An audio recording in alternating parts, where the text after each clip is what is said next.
Salve Maria, pessoal, tá entrando aqui.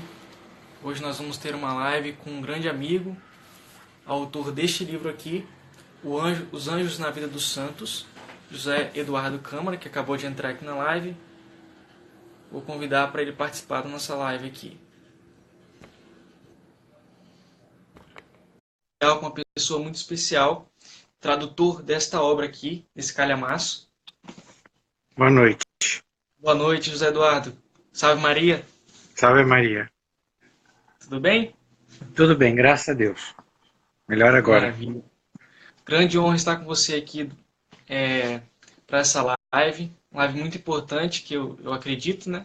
Que vai ajudar muitas pessoas, inclusive eu. Espero que sim. Se os anjos assim permitirem. Amém. Se você quiser se apresentar para o pessoal que não te conhece. Claro, meu nome é José Eduardo Câmara, eu sou tradutor, sou escritor do livro Os Anjos na Vida dos Santos e nos últimos talvez 7 anos a gente tem desenvolvido um trabalho com teologia e vida dos santos, através de uma presença virtual, do claustro, e através de tradução e trabalhos, né, de espiritualidade monástica, de vida e escrita dos santos. Tem sido o nosso objetivo nos últimos anos. Sim, grande apostolado, né? Dando aulas no Centro Anchieta também, aulas Exatamente. muito boas. E em todo lugar que me chamam. Sim, maravilha.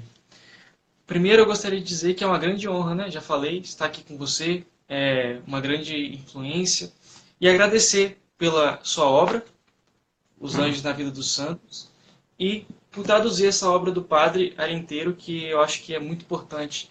É uma obra belíssima, com uma escrita, eu estava lendo, muito bela a escrita do Padre, falando sobre a vida espiritual, né, e tudo mais. E eu acho que assim a gente já pode começar falando um pouco dele mesmo, né, Não, se você quiser é comentar. claro, assim, o Padre Inteiro é um tema muito caro ao meu coração. Ele entrou na minha vida pessoalmente no momento que eu precisava de ajuda e a providência me fez encontrar ele. O Padre Inteiro foi restaurador dos estudos místicos na Espanha. E através desse trabalho, sobretudo dentro da Ordem dos Dominicanos, ele influenciou o grande renascimento de estudos místicos no começo do século XX. Daí o Padre Garrigou Lagrange, as grandes revistas que surgiram na França, na Espanha, com a própria revista do Padre Inteiro, e na Itália, um trabalho conjunto, claro, com outras ordens, mas teve uma grande repercussão. O Padre Inteiro tinha uma característica pessoal dele. Ele não começou estudando teologia, né? O Padre Inteiro, de formação, quando ele entra nos dominicanos, a formação que é a primeira dele é biologia, né? Ele era preparado para ser professor. E é um encontro providencial quando ele vai atender a direção espiritual das monjas dominicanas.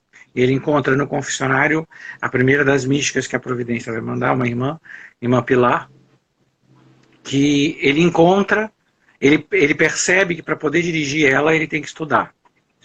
Ele compreende que todos os temas de teologia mística, de verdadeira mística tradicional, como ele vai chamar, de Santa Teresa, São João da Cruz, são realidades que acontecem nas almas, né?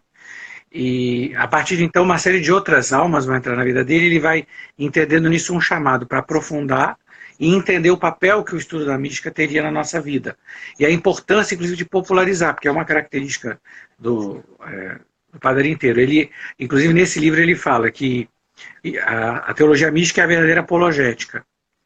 Sim, a partir do momento que a gente mostra para as pessoas o que a igreja tem de mais bonito, que é a santidade, então nós fazemos a melhor apologética possível. Quando o padre está escrevendo esse livro, tem um detalhe interessante desse Evolução Mística, depois ele vai escrever outros, né? Depois da polêmica desse livro ele vai escrever um segundo, é que ao mesmo tempo que ele termina esse livro, acontece um fato para ele muito importante, que é o personagem oculto do livro, que quem vai lendo vai percebendo nas notas, que é a Irmã Maria, Rainha dos Apóstolos. Essa religiosa ele conheceu muito jovem, ela não era religiosa ainda, por uma amizade em comum, então ele começa a fazer uma direção espiritual com ela na adolescência. E ele começa a perceber como a atuação dos dons do Espírito Santo já estavam na alma dela. E, de maneira intercalada, ela entra na Sociedade Maria Reparadora e ele vai estar com ela nos últimos dias da vida dela, né, quando ela já está consumada, né? Então você vai ver que nas notas ele vai colocando em que ponto ele foi encontrando a Irmã Maria Rainha dos Apóstolos. Inclusive, num momento, enquanto ele escrevia o livro, ele lia textos para ela e ela conseguia dizer para ele: é isso que eu estou vivendo agora. E para ele aquilo foi uma emoção. Ele sempre, inclusive depois colocava um retratinho dela que ele mantinha consigo. Porque mostrava para ele que aquilo não eram só palavras de 500 anos atrás, né? Porque ele fala que constantemente se dá a entender que a santidade é uma coisa do passado.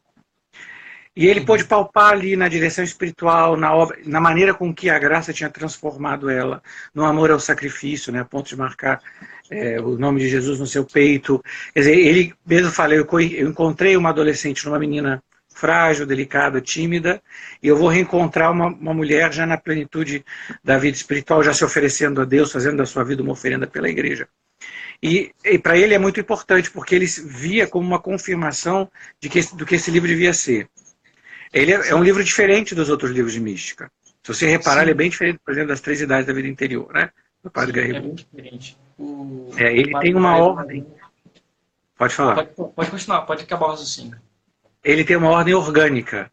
O que o padre quer mostrar é o papel da mística na igreja, né? Ele foi professor em Roma de eclesiologia, e como essa vida interior é orgânica, do batismo que nós recebemos, e com isso recebemos a graça, né?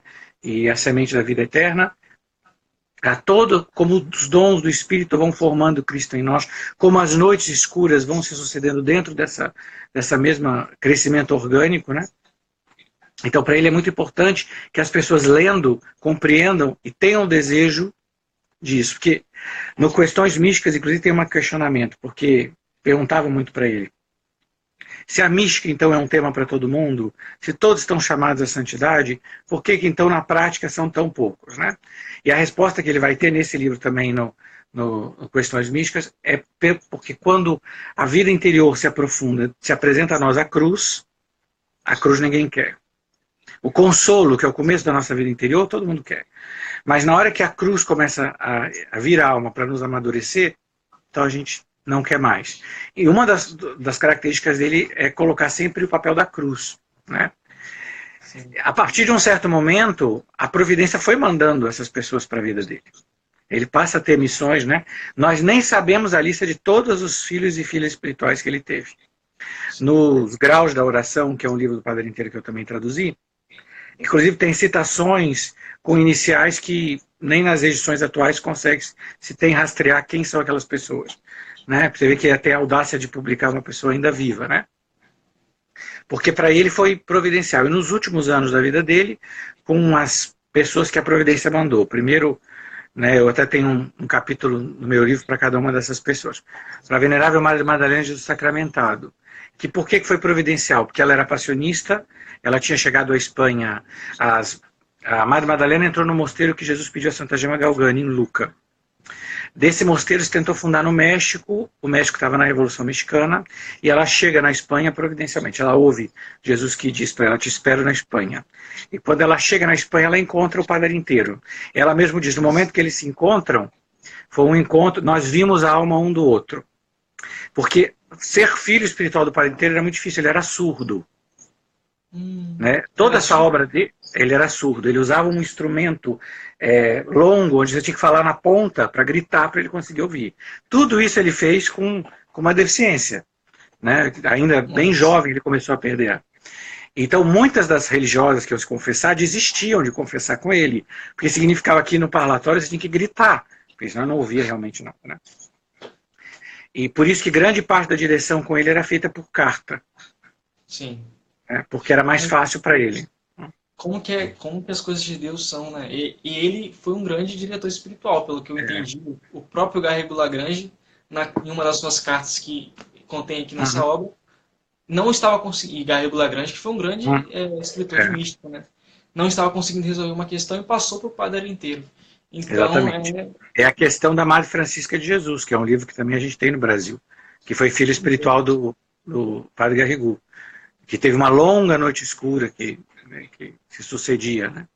É isso que eu queria falar, que eu lembrei agora. Porque quando eu estava lendo o livro As 3 Idades da Vida Interior, o primeiro tomo, eu fiquei com um grande desejo de ler aquilo ali aplicado na prática. Porque quando a gente vai ler esses livros de mística, de ascética e mística e tal, é uma coisa bem estruturada, uma coisa... Ele vai falando passo a passo. Mas isso tudo não é uma teoria vazia. Se concretiza na vida dos santos. Isso que é tão belo, né? E cada um com uma vocação diferente. Sim. Com Sabe, uma certeza. das características para mim que o Padre inteiro foi um dom que ele recebeu do Espírito Santo era essa habilidade de conhecer os talentos das pessoas que entravam na vida dele. Então, quando ele, por exemplo, ele encontra a Madalena, ele sabe, ele entende que ela tem uma vocação a escrever. Não é todo mundo que tem. E ele então tem o projeto da revista, né? Que era um projeto que começou através de um grupo de leigos que frequentava, que era ter uma revista espanhola de mística. E ele encontra a Madalena e descobre que ela tem habilidade. Ele vê. E ela começa a publicar, e ela vai publicar durante a vida toda dele, depois até a morte dela, em 1960, é, com o pseudônimo de J. Pastor. Que Sim. você sabe, a ideia era a seguinte: uma mulher escrever numa revista de mística nos anos 20, vai criar uma curiosidade. Ela própria nunca quis aparecer em nada, né? E com o pseudônimo de J. Pastor, o padre percebeu que não era propriamente visível entender se era um homem ou uma mulher. Tanto é que os leitores da revista achavam que era um homem, mandavam cartas de direção espiritual. Né? E o padre inteiro entendia isso, tanto é que num dos congressos de teologia que ele foi, ele pede que ela escreva um texto para que ele leia lá. Veja como ele tinha uma Nossa, habilidade muito grande de saber o talento e as luzes que ela recebeu, que não era igual de nenhum outro, era dela, né? E humildade, para né? mim isso sim, é um dom maravilhoso, porque mesmo após a morte dele, né, quando ele falece, ele tem uma coisa, a paternidade espiritual dele deixa que também ele entregue as suas filhas espirituais mais queridas para diretores e padres que ele confia, né? Então a Sim. Madalena também fica com o Padre Lozano, que era o discípulo predileto do padre Arinteiro, porque era muito importante continuar. Eles Com certeza. entendiam que isso é para todo mundo. Então a revista tinha que ser simples. Sim. Tinham textos piedosos, momentos de oração, teologia mística, clássicos, mas em forma apostólica, que as pessoas pudessem entender. Né? Como Tanto é seria que isso tudo importante, começa com leigos. É muito importante. como seria importante E aqui no Brasil, né? Seria muito bom, muito interessante se tivesse. seria muito importante. Porque, inclusive, quando você dá para as pessoas os textos dos místicos, isso leva mais as pessoas, inclusive, a querer, porque você vê como aquilo é autêntico. É o efeito que Santa Teresa tem quando alguém lê o livro da vida, por exemplo. Sim. Né? A famosa conversão da Edith Stein, quando ela fala aqui está a verdade, né? A Uhum. autenticidade daquela experiência é inegável quando se lê, que ela é Sim. completamente transparente. Então também o padre inteiro tem até uma espécie de obsessão dele, é encontrar o máximo de citações possíveis. Esse livro é uma Sim. multiplicação de citações, né? Eu fiquei espantado quando eu estava lendo primeiro o grande número de citações de referências bíblicas que ele usa. Ele usa muita referência bíblica Muito. e É. muitas notas de rodapé, assim, com citações. Às vezes a página tem mais notas do que o próprio texto. É muito. São notas E de ele ia frases mesmo. alterando. Demorou muito Sim, a publicar o Evolução Mística por isso. Ele ia aumentando. Ele cada hora queria sim, colocar mais notas. Então, como antes a gráfica não permitia ir alterando, né, porque o sistema gráfico não permitia, ele ia aumentando a cada edição o número de notas. Né? Era uma das questões de consciência dele. O número de livros que ele tinha, e assim, talvez poucas pessoas tenham conhecido tanto de mística espanhola como ele.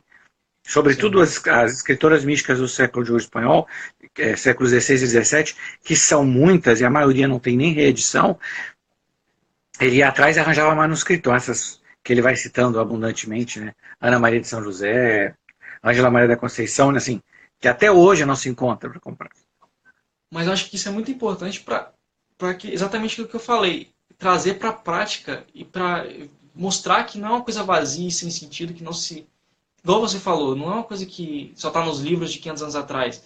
Hoje em dia é possível ser santo também, na época do padre também Sim, era possível ser porque santo. o principal artífice da santidade é o Espírito Santo. Sim, E nós, quando recebemos o nosso batismo à graça, recebemos esta semente para a vida eterna. Então, o que é sim, a vida mística? Né? É o desenvolver desta graça batismal. Por isso que vai ter tanto período no livro sobre a inabitação da Trindade, o papel do Espírito Santo e a adoção como filho de Deus, com muita citação das patrísticas. Né? sim, Ele se vê que ele acaba tendo um amor especial pelos padres gregos, né? Essa centralidade da unção do Espírito Santo, né? No momento que a igreja pedia isso, né? Porque o Papa Leão XIII pediu um, que a igreja se voltasse ao Santo Divino Espírito no novo século, né? E ele cita nominalmente esse pedido na Evolução Mística, e porque é o que ele palpava na vida dele, ainda que ele próprio não era uma pessoa que tenha tido muitos dons místicos extraordinários, ele, né, ele no fim da vida dizia muito, eu preguei muito sobre mística e eu mesmo vivi muito pouco, e me parece que é um pouco também desse desejo de perfeição que ele tinha. Ele pedia muito às filhas espirituais que encontrassem defeitos para ele, que ele dizia que os padres no convento, os dominicanos, porque gostavam muito dele, não falavam para ele realmente todos os defeitos que ele tinha. Então você vê que até o fim da vida a pessoa ela mantém, é uma sede insaciável de Deus, né? E no segundo momento da vida dele, quando ele já está idoso, tem uma coisa que é completamente improvável que acontece, que é um encontro com uma Clarissa, né, a Venerável Madre Amparo do Sagrado Coração. Eu também falo dela no meu livro, que é muito mais jovem que ele, mas a quem Jesus pede a construção de um mosteiro de reparação do Sagrado Coração. Então ele se vê já mestre feito, dominicano, fundando um mosteiro de Clarissas. Era tudo para não dar certo, né? Haviam já mosteiros demais na região de Salamanca, e ele consegue, ele funda esse mosteiro, é onde ele está enterrado hoje, ao lado da Venerável Madre Amparo. E é um mosteiro até muito grande hoje, acho que são 60 monjas atualmente que moram lá. Né? Um mosteiro dedicado à reparação ao Sagrado Coração de Jesus, que era o carisma. Então você vê como a vida da pessoa até o fim vai dando voltas. E com a fundação da revista, vem a fase apostólica dele com a devoção ao amor misericordioso. Ele vai conhecer essa devoção que começa com uma religiosa da Visitação francesa, Maria Teresa de Zandé. A Visitação é a ordem fundada por São Francisco de Sales e Santa Joana de Chantal, né? É a ordem de Santa Margarida Maria. E através da estampa do amor misericordioso e dos escritos dessa mística francesa, ele começa a fazer um grande apostolado na Espanha, divulgando nas paróquias, nos locais onde ele ia, através da revista. A revista passa a ter edições, então ele passa a ter folhetos de oração, um folheto da consagração ao Espírito Santo, que o padre Rui Marim traz no livro dele sobre o Espírito Santo, né? Um livro sobre a Associação de Amor a Maria Santíssima, que é um texto, na verdade, da Madre Madalena, né, que ela fala que é o motivo do crescimento espiritual dela, que é fazer 2 visitas diárias à Maria Imaculada, né? Então ele passa a ver que aquilo é um grande apostolado, porque isso aqui não pode ser só palavra, porque ainda que, assim, é um livro grande, mas é para todo mundo. Não que todo mundo vai ter os mesmos dons extraordinários. E o padre vai repetir isso várias vezes, né? Não se trata de dons extraordinários. Isso não é o principal. O principal é esta obra que o Espírito realiza na alma, transformando a alma em Cristo. É essa transformação em Cristo. E que todos podem alcançar, né? Basta ser generoso. Sim, né? E cada um alcança do modo único que Deus tem para a pessoa. Sim. Não existem 2 vocações iguais. Eu achei muito bonito, eu estava comentando com você antes da live, né, sobre essa questão, porque ele até aborda no livro, não podem existir santos do tamanho de um São Pedro, um São Paulo, dos apóstolos, né? Aí ele fala, não, pode sim existir santos e deve existir santos. Ele explica o desenvolvimento do corpo místico da igreja. Claro, os maiores santos de todos os tempos são os apóstolos. Por quê? Porque o próprio Jesus disse que eles sentarão para julgar as nações.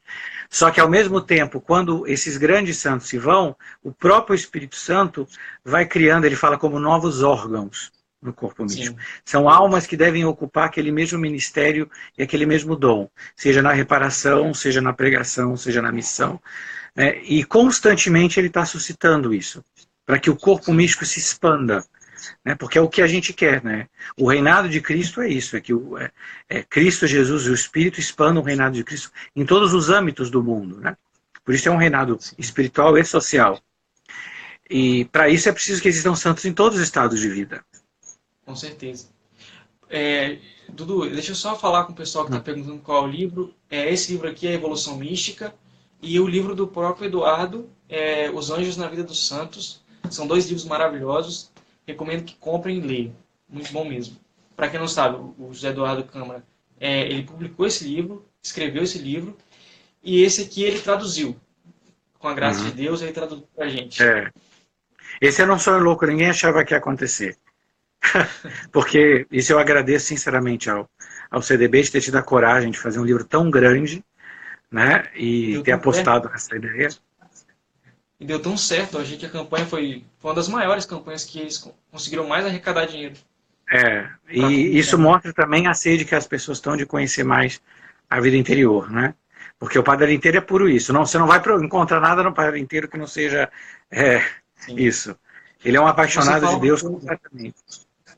você fala uma coisa na introdução que você escreve, né, o prefácio, falando que as pessoas têm muita sede hoje, muita sede, só que elas não têm nas paróquias. É muito difícil encontrar pessoas com formação, com Né? que ofereça, que mostre para elas a santidade, né? Aí elas E é por acabam, isso que muita gente infelizmente, acaba procurando coisas erradas, né? isso, Inclusive fora acabam da saindo de igreja, Deus. em esoterismos e outras coisas que pipocam aqui a colar em todos os lugares, né? Porque elas têm sede realmente de conhecer Nosso Senhor e não tem pessoas que apresentem este caminho, né? Uma mística que o padre inteiro conheceu, que é a Madre Maria dos Anjos Sorazo, que foi religiosa concepcionista, e tem até uma engraçada que o padre queria que ela escrevesse um texto para ele publicar e eles meio que altercavam, que ela falou, não, padre, não vou escrever e tudo.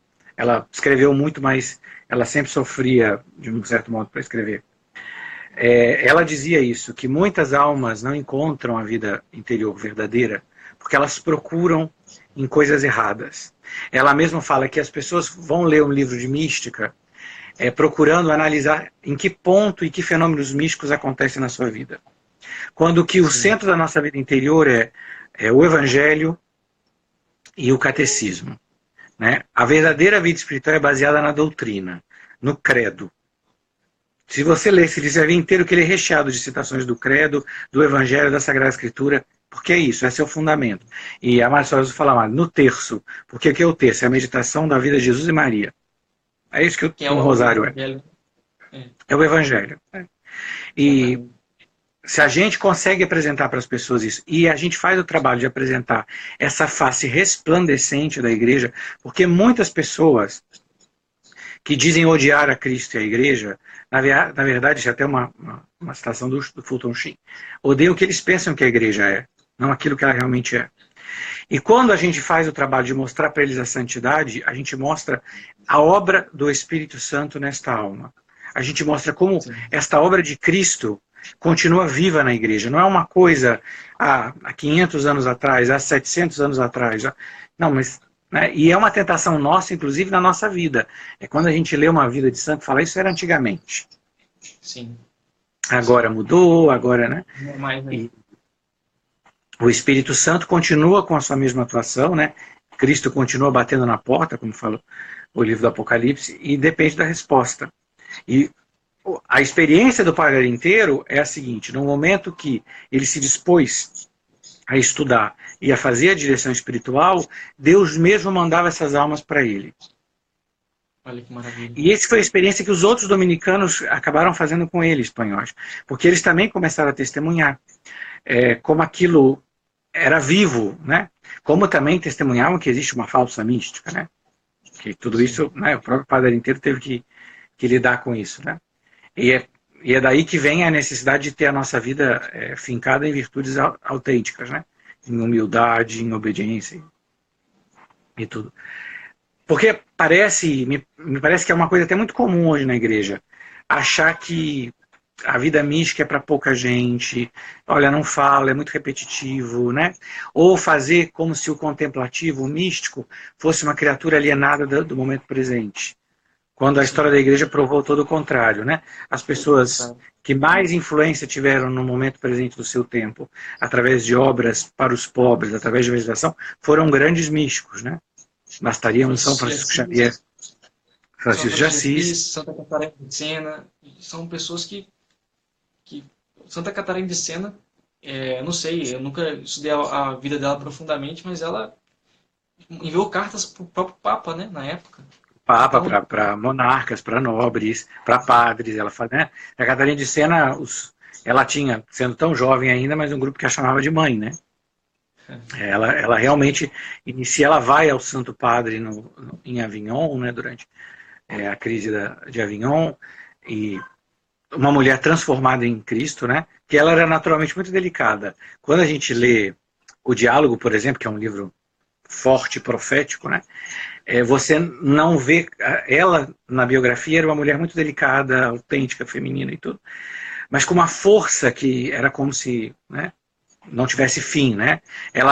Essa transformação em Cristo na sua paixão pelos os estigmas ocultos, né, invisíveis, dava a ela uma força tremenda. Esse, inclusive, é uma das coisas que o Padre Inteiro traz, que ele dominicano, ele vai trazer mais beatas dominicanas que você já viu na sua vida. Nunca ninguém viu tanta escritura. E Santa Catarina de Siena, claro que é a mais famosa, mas tiveram muitas. E ele vai tirando uma seleção de, né, Rosa de Lima, Catarina de Ritt, ele vai multiplicando o número de a geografia. E mesmo escritores, homens, né, Henrique de Suso e muitos outros, que ele bebe da ordem dele, né? Porque a ordem dos pregadores, o estudo para eles é parte essencial da sua espiritualidade. E eu também acho que existe uma capacidade que ele teve de entender que há uma disponibilidade nas almas, mesmo nas mais simples, né? Porque também não vamos idealizar. A Espanha que ele conheceu foi uma Espanha muito difícil. A partir do século XIX, com os regimes liberais espanhóis, a igreja sofreu, inclusive foi despojada de seus bens, houve a expulsão dos jesuítas, a volta dos jesuítas, teve uma série de... Então havia havia uma necessidade catequética. Quando ele fala que houve um tempo que até as criancinhas sabiam que elas eram templos de Deus, essa é uma chamada de atenção para nós, porque quantas vezes na nossa catequese a gente soube ensinar para as pessoas que é de fé isso, que o batismo Sim. nos fez templos de Deus, né? Como de São Paulo. E ele entende que ele tem que trabalhar com essa, né, Espanha. É tanto verdade que pouco tempo após a morte do Padre Inteiro, durante a perseguição religiosa da Espanha, mesmo dominicanos que ele conheceu foram martirizados, né? Então ele entende, não é que ele estava vivendo no mundo ideal. É algo também que nós temos que nos perguntar, é que a possibilidade nossa é muito maior que deles no sentido técnico. Por exemplo, eles escreveram um livro desse tamanho e editar esse livro há 100 anos atrás era algo que era uma proeza técnica. Sim. Não é como nós que podemos hoje sentar no computador e digitar. Porque também nós temos um pouco de achar que a nossa vida é mais difícil, a nossa vida é muito fácil. Para evangelizar, nós temos um Instagram. Ele não tinha absolutamente nada disso, né? Se ele tivesse... Ele não tinha um e-mail, ele não tinha... né? Ele tinha que ir nos lugares, ele tinha que pregar retiro, ele não tinha... E me parece que se ele tivesse vivo, a revista hoje teria muitas outras facetas, né? Porque ele viu na revista a faceta de ser popular, né? E o número de assinantes que ele conseguiu vinha dessa ideia de ver que esse conteúdo aqui é assim para todo mundo. Sim. Esses textos da Santa Ângela de Foligno, Santa Maria Madalena de Paz, é para todo mundo. É bonito, às vezes é muito difícil, mas é uma maneira de incitar as almas nesse amor. Porque também tem uma coisa, muitas pessoas, falta nelas esse desejo, esse anseio por Deus. Seja porque elas não sabem alimentar o fogo do amor com a aceitação das cruzes e das penitências que a providência nos dá, seja porque elas não conheceram a Deus, né? A gente ama o que a gente conhece. E a gente, para amar a vida espiritual e desejar, a gente tem que conhecer, né, por onde começar e conhecer como Deus é amoroso. Porque a experiência inteira da vida espiritual é uma experiência de amor. Por isso que o máximo grau de união nesta terra chama-se matrimônio espiritual, matrimônio místico. É uma união de amor. E esse é um tema que a gente tem que explicar, que as pessoas ficam um pouco confusas. É verdade que a igreja sempre atribui o termo esposa às virgens e às consagradas. Mas, de um modo geral, todas as nossas almas são esposas de Cristo. E esta obra de transformação em Cristo é para todo mundo. Cada um, claro, vai viver com uma tonalidade diferente, para dizer assim. Mas é para todos. E é uma obra de amor. Se as almas não entendem o quanto Jesus é amável, ou elas não conhecem esse amor misericordioso de Cristo, elas não vão. O livro é um testemunho à infinita bondade de Deus, né? Porque nos fez filhos de Deus, nos fez templos de Deus, né? Nós participamos da vida divina, né? Ele nos chama a uma vida altíssima no céu, e já nessa terra nos faz participar de tantos dons, pelos sacramentos, pela Eucaristia, né? O Padre Inteiro explica bem como a comunhão é um momento particularmente importante para a vida espiritual e para a vida mística, né? Você pode ver que os grandes místicos recebiam graças durante a ação de graças da comunhão. Pois é, ele recomenda ao padre Garrigou Lagrange, eu acho, né, a fazer uma ação de Uhum. graças após a missa de 1 hora das De irmãs, uma né? hora. Foi uma recomendação que uma irmã deu para ele, né? Aí ele começou a É, espalhar. Olha como que maravilha. Minha filha muitas coisas seguiu. ele sabia de pessoas de almas santas que ele foi conhecendo, né? E a gente acaba não sabendo rastrear, porque ele conheceu muitas pessoas, né? Olha, na biografia Sim, dele, que mesmo o período que ele esteve em Roma, que é o período que ele conhece o padre Garrigou Lagrange, ele teve filhos espirituais lá. Então, para você ver como também a semente que a gente lança vai crescendo, né? De com maneira certeza. grande. E ele É, sim é um enamorado da Eucaristia. Você não tenha dúvida disso. Que a vida espiritual baseada no sacramento, na Eucaristia adorada. A irmã Maria Rainha dos Apóstolos, que é essa primeira filha espiritual dele, né, que ele dirige enquanto escreve a Revolução Mística, era de uma comunidade chamada Sociedade Maria Reparadora, fundada pela Beata Maria de Jesus. Tem algumas citações dela aqui nesse livro. Cujo o carisma, foi uma inspiração de Nossa Senhora, era dar almas que cuidassem da Eucaristia, que amassem e reparassem a Eucaristia como Maria. Daí o nome Maria Reparadora. E ele fica bem tocado. Tem mais de uma vez que ele cita a Beata Maria de Jesus. E isso para ele foi muito importante. Era entender que ali estava Cristo vivo, que ele é a santidade é ele, né? sim. Nós não, ninguém pode se fazer santo por seu próprio esforço. O nosso esforço só Sim. existe por impulso do Espírito, porque senão... A graça. A graça É. divina. Pegando o gancho no que você falou agora, e falou, não sei se você lembra, numa Uhum. palestra que você deu lá na ala médica do Centro Anchieta, você falou Uhum. que só os santos podem transformar o mundo. Não sei se você Uhum. lembra. E você Uhum. falou agora também da reparação. Ele Uhum. fala muito sobre esse carisma de reparar, não carisma É. extraordinário, não sei, de Não. reparação aos pecados, Uhum. essas pessoas que sofriam por outros. Você poderia falar um Uhum. pouco mais também sobre esse tema, que eu acho que é muito Não, importante. é As pessoas não claro, o entendem mundo, muito. assim, as consequências do pecado original são palpáveis. Qualquer Sim, pessoa que disser para nós que não entende o que é o pecado, ela está se fingindo de cego, ela está louca. Né? Basta sim, você abrir a janela para você ver. Então, com o pecado original e as consequências também dos nossos pecados pessoais, é, é um milagre ver um santo. E sim, ele é um grande milagre da história da igreja. Porque constantemente se acumulam os pecados, mas no meio daquela lama eles são como lírio entre espinhos, né? Que brotam sim, por ação da graça. E ele muda o tempo por isso, porque ele traz Cristo e apresenta Cristo ao mundo que se afasta dele. sim, O padre tem essa coisa da reparação porque ele vai experimentar, por exemplo, com a Madre Amparo, né, com quem ele fundou o mosteiro, ela tinha os estigmas, né, ela vivia isso de maneira bastante, né, participando, inclusive, espiritualmente da paixão de Cristo. É o papel da alma vítima, que é um sim, termo que, felizmente, se usa pouco hoje, ou quando se usa não se entende bem. O que é? É a alma, se a santidade é unir a Cristo, unir-se a Cristo significa também unir-se ao ministério de Cristo vítima e Cristo sacerdote. São Paulo diz que no nosso batismo nós fomos sepultados em Cristo para ressuscitar com Ele. Então, já pelo nosso batismo, nós fomos chamados a participar do mistério da sua cruz.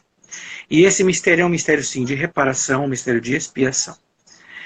Para nós, porque somos pecadores, e pelos méritos de Cristo, unido a Ele, pelo mundo e pela igreja. Então, essa é uma dinâmica que, sem cessar, a gente vê na história da igreja. Né?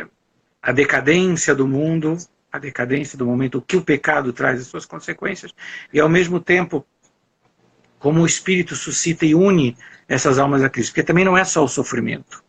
O sofrimento todo mundo sofre. Né? Todos nós nessa vida. Mas é esse sofrimento unido a Cristo, que é uma obra que o Espírito faz nas almas. Em algumas almas como nós, nos batizados comum, que isso é para todos, né? Isto é aceitando o sofrimento ordinário, sim, que é o que Cristo pede a nós. E em outras almas, elas têm isso como um carisma e um dom particular. E isso é o que às vezes chama vítimas extraordinárias, né? Que são pessoas que têm uma missão própria para um tempo, para reparar uma categoria de pecados, conforme Deus vai formando nela. Né? Nós tivemos muitas almas oferecidas pela santificação dos sacerdotes. Por quê? Porque o momento que um sacerdote se santifica, através dele as graças em todos os fiéis, né? Sim.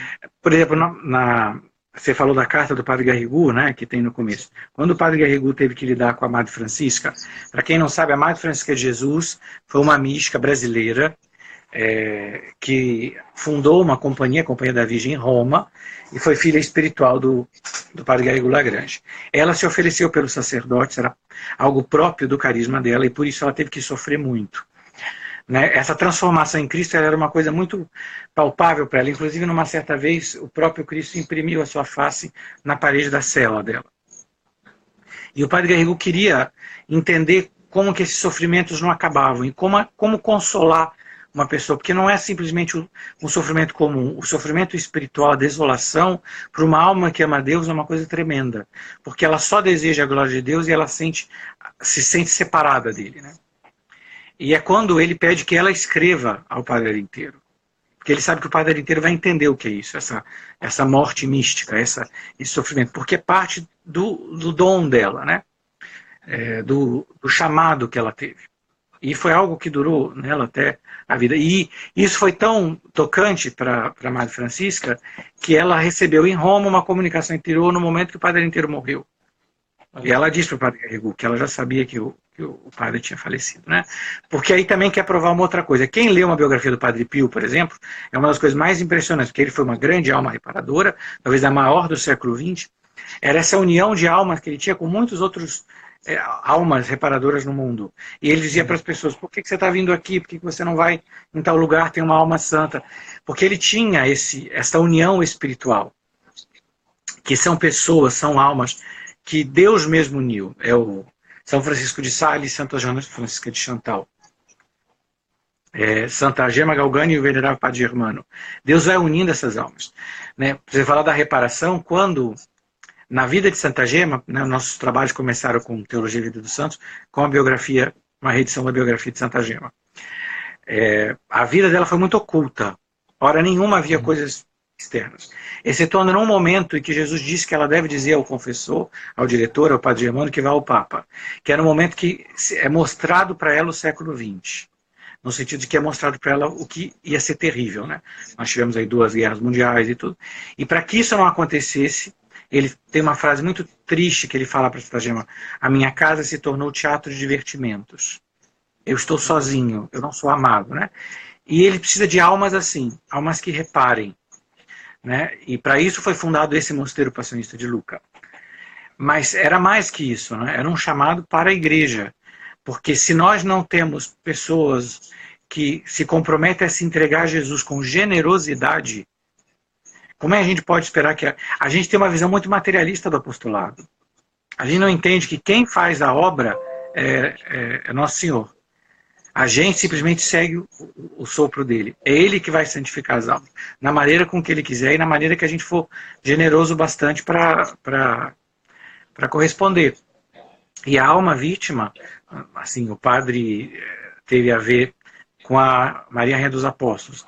Quem vai comprar esse livro, eu espero que compre, vai ler a descrição dos últimos momentos da vida dela. É extremamente comovedor ver aquela menina de menos de 25 anos, né?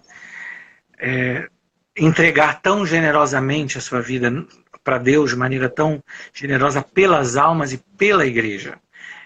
Claro que ele ficou comovido, né? Ele mesmo fala a comoção quando ele soube que ela tinha gravado o nome de Jesus no próprio peito. Quer dizer, que amor é esse que não conhece limites? É o contrário do nosso amor. Sim. O amor que a gente tem hoje é um amor bem limitado.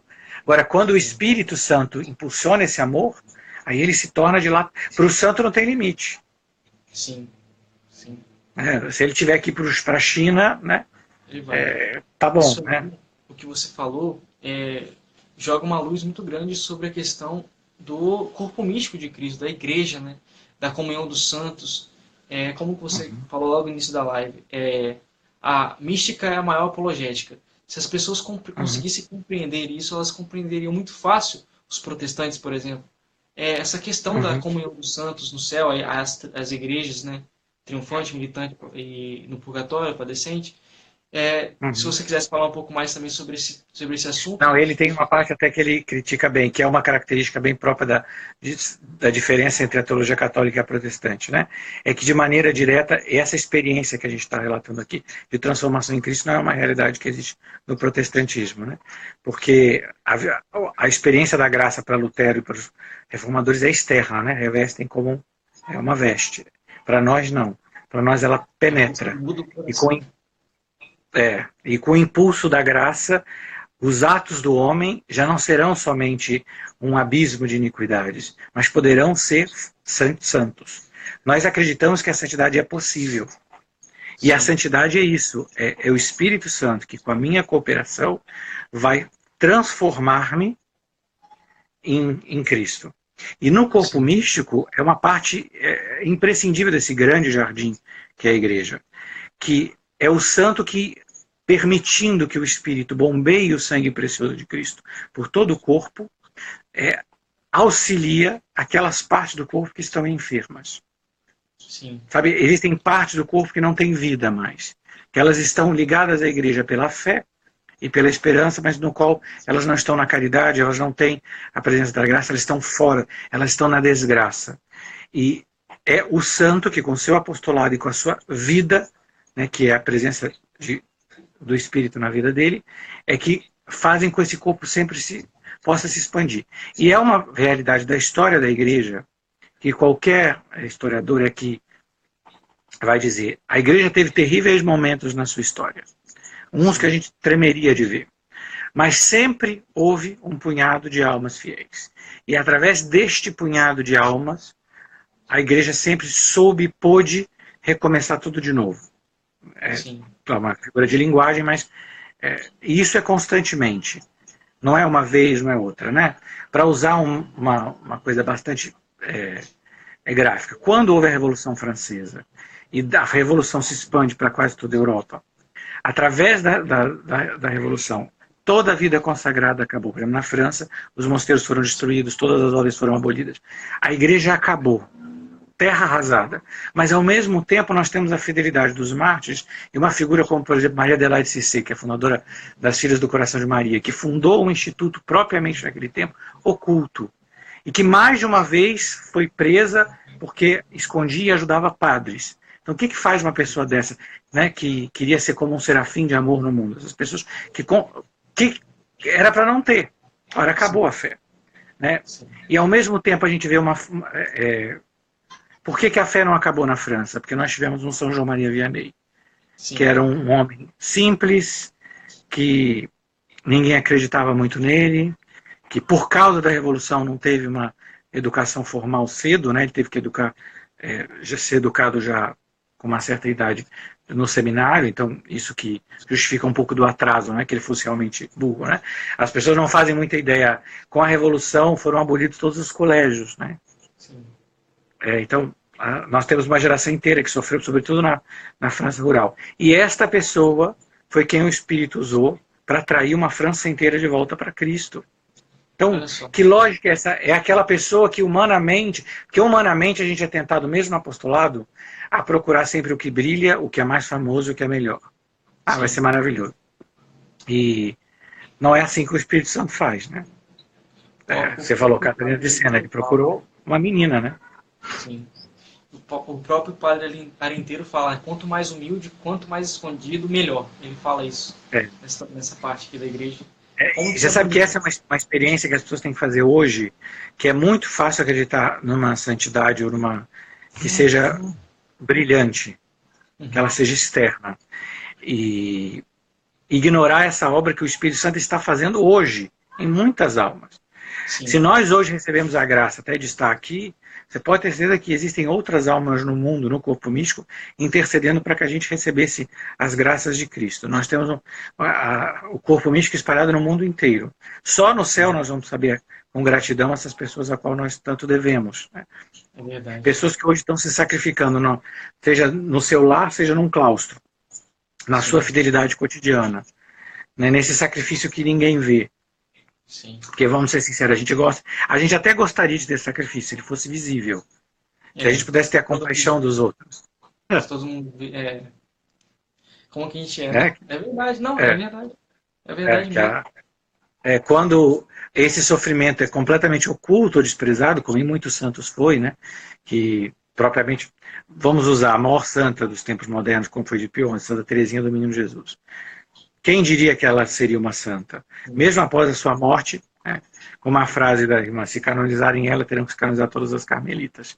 É, quer dizer, tudo aquilo, toda aquela revolução interior foi completamente oculta. Sabiam, talvez, as mais ligadas a ela, a Celina, a Maria da Trindade, né, que sabiam aquela obra, né, o ato de oferecimento ao amor misericordioso talvez tenha sido, do ponto de vista da espiritualidade, o que mais influenciou outras almas no século XX.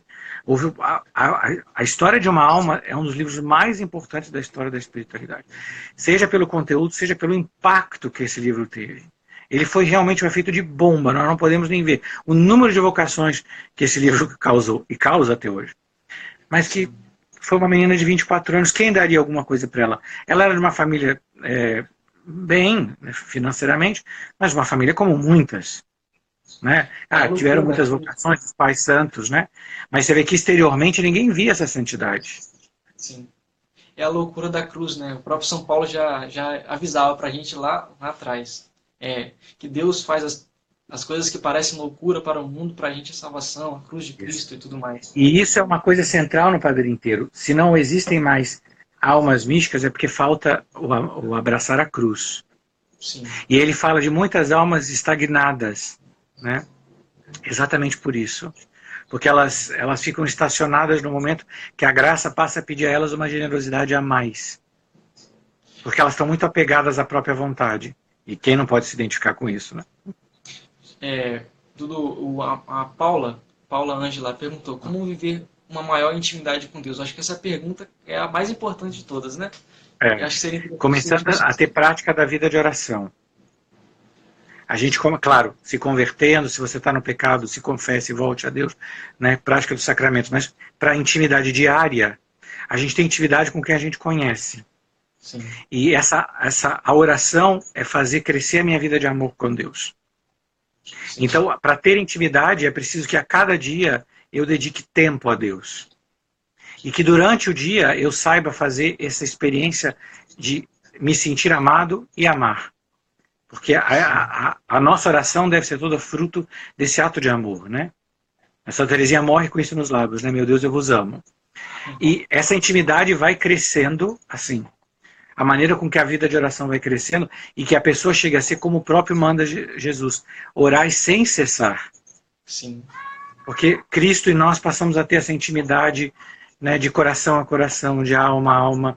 E é assim que a providência vai agindo, né? Porque a providência vai nos enviando cruzes, contrariedades, alegrias, né, para que nesse caminho esse amor vá crescendo. Né? O que é a vida de santidade? É uma vida de divino amor. Né? A Maria Madalena de Sacramentado, que é essa filha espiritual do Padre Pio, se chamava apóstolo do amor. Né? E ela dizia que a missão dela era dizer que a santidade é amor.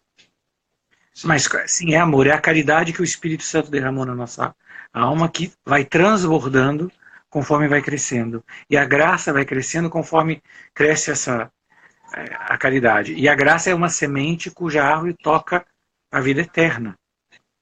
Sim. Então nós começamos nesta terra a fazer a nossa ocupação do céu, que é louvar, glorificar, amar e adorar a Deus. Né? Quando a Elisabeth da Trindade fala, né, que ao descobrir que um Deus chama amor mora nela, mudou toda a vida dela, né, que é o mistério da inabitação trinitária, é um tema muito importante para o Padre Inteiro. Que a gente entenda que essa vida interior a gente tem que viver em nós. Sim. Pela graça, Deus mora em mim. E isso devia mudar totalmente, mudar inclusive a maneira com que a gente pensa no pecado. Porque olha que gravidade, você não só ofende a Deus, eu só não ofendo a Deus, como eu o expulso do seu templo, que é a minha alma. Então é muito grave. A partir do momento que essa intimidade com Deus vai crescendo, o horror ao pecado vai crescendo. Sim. Porque um vai crescendo com o outro. E crescendo o amor, como diz São João, se afasta o temor, se afasta o medo, e mais a alma vai experimentando a filiação de Deus, porque os dons do Espírito vão agindo, o dom da piedade, o dom da ciência, né? E tem que ser diário.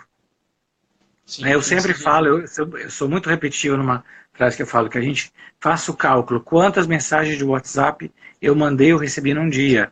Quantos atos de amor eu fiz num dia? Porque também isso começa a vir a prioridade dos nossos dias. O primeiro mandamento é amar a Deus sobre todas as coisas. Então, sim, na nossa escala, o que é mais importante é amar e fazer Deus amado?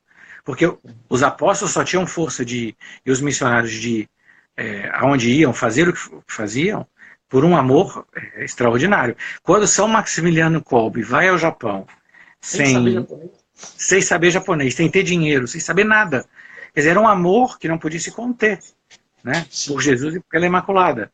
É o amor que, no fim, fez ele se oferecer em substituição de um pai de família, né? E é cada dia, porque é muito fácil, às vezes, a gente ter essa coisa de agora eu estou me sentindo bem, e agora eu estou sentindo consolação, e agora eu vou rezar, mas no dia seguinte eu não vou mais nem olhar para Jesus, sim, né? E ele continua, eu estou à porta e bato, né? Se me abrir, cearei contigo. E passar a entender que a fonte desse amor, esse amor mora num lugar, que é o sacrário. Né? Das maiores tristezas do tempo moderno, é a tristeza da grande apostasia eucarística que a gente vive. A gente, com a boca, diz que crê na presença real, mas com as nossas atitudes nós o tratamos como o último. Né? Nenhum amigo nosso teria o desprezo que Jesus sacramentado tem. Né? Nós o recebemos com indiferença, não fazemos ação de graça, não o visitamos. Né? Nós tivemos anteontem, né, a festa de São Manuel Gonzalez, né, o bispo do Sacrário Abandonado.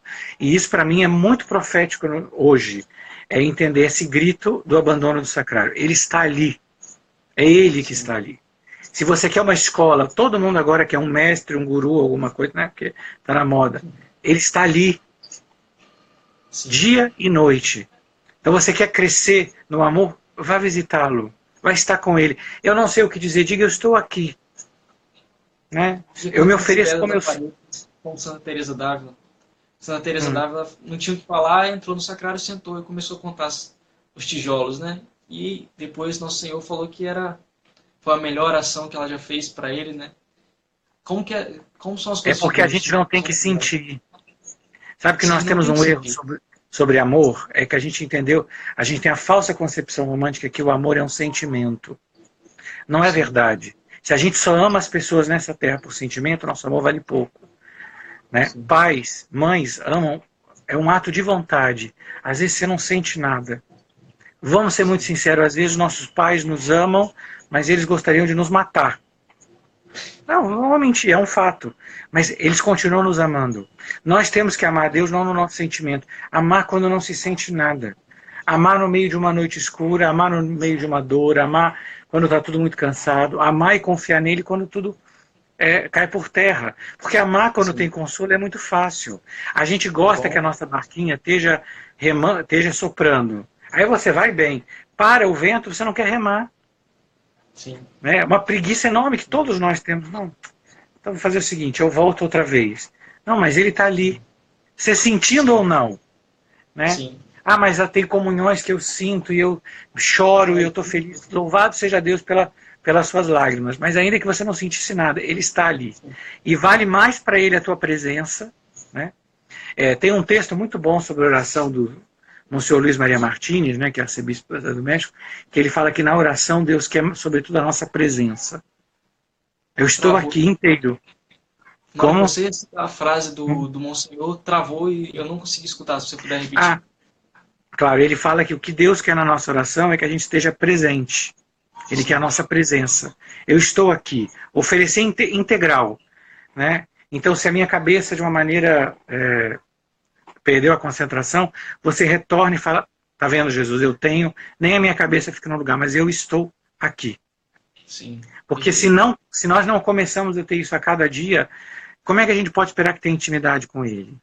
Sim. Vai acontecer o que falava a Mata Azul. A gente leu muito, mas se entrar em Cristo a gente não fez. O caminho único, que é ele, né? Eu sou o caminho, a verdade e a vida, a gente não seguiu, não viu. Né? A gente sabe muitas coisas, mas não sabe o essencial. né? É uma coisa que o Garrigou Lagrange ele fala numa das cartas aqui, eu estava lendo, aí ele fala, o padre inteiro, não sei se foi o Garrigou Lagrange ou foi você na introdução, não sei. O padre inteiro, ele pensava mais que na vida intelectual era melhor, nunca abandonava a oração em Uhum. prol dos estudos, por exemplo, né? A Não, oração sempre vinha em primeiro lugar e depois a vida de estudo, que é importante, sim, é claro, só que claro. ele não deixava de orar para estudar ou É, para... inclusive para não permitir que o demônio use conosco essa vaidade intelectual de que no fundo nós somos muito superiores aos outros. Porque a Sim, oração também nos enraizando em Cristo, nos faz ter sempre diante de nós como nós somos miseráveis. Nos dá verdadeira sim, humildade. Porque é muito perigoso na nossa vida intelectual é, achar que nós estamos inchando como um balão. Esse é a muito ciência aí, perigoso. né, o apóstolo dizia. Então não é um desprezo pelo estudo, ao contrário. É compreender que no estudo ele vem depois da oração. Porque esta vida de amor com Deus é o principal da nossa vida. Né? Sim, Devia ocupar todo o tempo da nossa vida. E é o primeiro mandamento. Você vê, o Deus é próprio tão bom que estudo, ele fez tudo para ser amável. Né? Ele não podia nos dar mais. Né? E ainda assim ele nos ordena que a gente ame. sim, Tão amável ele é. o Assim, próprio que quem estudo pode aqui, medir que Jesus sacramentado quis permanecer em cada sacrário, sabendo e compreendendo todos os sacrilégios que iriam acontecer, pelo simples fato de poder que eu e você, tão miseráveis, o recebêssemos para ser nosso alimento. Quer dizer, é um transbordamento do amor. Quando na noite de Quinta-feira Santa ele fala que nos dá um novo mandamento, né? Amai-vos uns aos outros como eu vos amei, a gente pensa que generosidade é a vida cristã. Como ele nos amou até a cruz e até a vida de sacrário, até a vida de hóstia. Né? sim, Está ali onde ele, não, onde ele só é desprezado. sim, Então, a santidade real só é possível pela ação do Espírito, que a gente, nessa mediocridade, é como a gente fala agora de ajudar o irmão. uhum, Nós temos uma obrigação, é um mandamento, amar ao próximo como a si mesmo. Mas qualquer pessoa sã sabe que tem momentos que a gente quer matar o próximo. E que se não é por impulso da graça, e se não é por amor de Deus, a gente teria ido embora. sim, Então, assim, quando a gente fala da voga que tem agora de um cristianismo social, os santos que realmente fizeram alguma coisa pelo pobre, e foram muitos, porque isso sim. é parte integral, né, que nós precisamos, nós temos uma obrigação de ajudar todos e todos os miseráveis, em qualquer, da miséria intelectual à miséria material. O santo é o primeiro a sentir esse chamado porque ele vê Cristo. Sem Sabe ver Cristo. que, sabe que tem uma coisa interessante, que muitas acusações, né, giram em torno que os cristãos, na Idade Média, por exemplo, eles não é, se importavam com o próximo, porque eles tinham a cabeça muito no céu e por isso abandonavam aqui da terra e deixavam a esmo, né? E que isso é uma grande mentira. E o É assim, padre o surgimento inteiro, dos hospitais, as próprias universidades, né, que algumas pessoas falam que não é claro. bom, Não, e o querendo ou não, desenvolvimento hospitalar que teve grande, com a ordem do Espírito Santo, do Beato Guido de Montpellier, que foi um dos primeiros, até hoje em Roma, onde era o antigo Hospital do Espírito Santo, fundado pela Ordem do Espírito Santo, é um museu sobre a história da saúde, olha aí, que foi um dos mais antigos. Então, ao contrário, os santos tinham. Quem pode gerar uma figura como São Camilo de Leles, que fundou uma ordem não só para cuidar dos doentes, mas para cuidá-los com amor de mãe. Um homem que sim, ele próprio era doente, nunca cessou a chaga que ele tinha no pé, desde a juventude ele teve, dia e noite. Né? Quando o doente dizia para ele, posso te pedir, ele fala, você não pode, você tem que me ordenar. Quer dizer, quem pode gerar uma caridade dessa? E eu vou dar esse exemplo para mim, que é porque São Camilo de Leles viveu no período que se chama erroneamente contra-reforma. Eu chamo a reforma católica, porque foi o momento de maior despertar de santidade na história da igreja. Todos com obras de caridade. que maravilha, né? Sabe? O padre inteiro, que você falou agora, várias ideias, né? Ele É. falou aqui uma coisa interessante, você acabou de falar de cristianismo social. E ele fala Uhum. que tem gente que quer reformar o mundo, É. mas primeiro tem que reformar a gente, e É. depois as coisas acontecem por... Eu tô perdi a concentração, porque a live vai acabar daqui a 15 segundos. vai fechar Tá, automaticamente. Aí depois a gente volta para. tá Falar bom. das coisas de Deus é muito bom e a gente até perde o tempo. Para a gente finalizar aqui, se você quiser, a gente pode continuar. Não, tá ótimo. Mas depois eu fecho o raciocínio, que a live vai Uhum. acabar